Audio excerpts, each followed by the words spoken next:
360 camera. So 2D view, back and front view. So this view, we can do zoom in, zoom out. So we have 2D view and 3D view.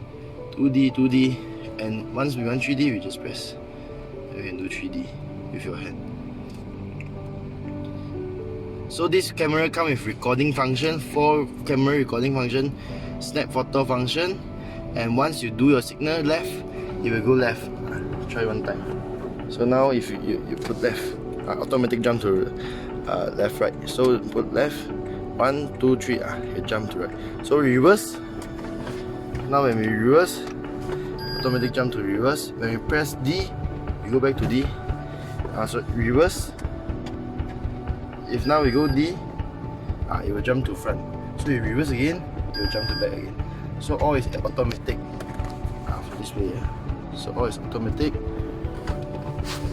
So this player comes with 12 band EQ and comes with split screen. So if I open YouTube, okay. So now I want to do split screen. If I open YouTube and I open Waze, so I'm able to do split screen. So Waze half.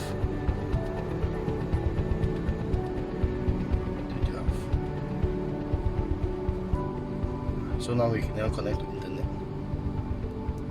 So we're able to do split screen. So this player is 6-core motherboard, radio, FM, Play Store included. So we can do everything in Play Store.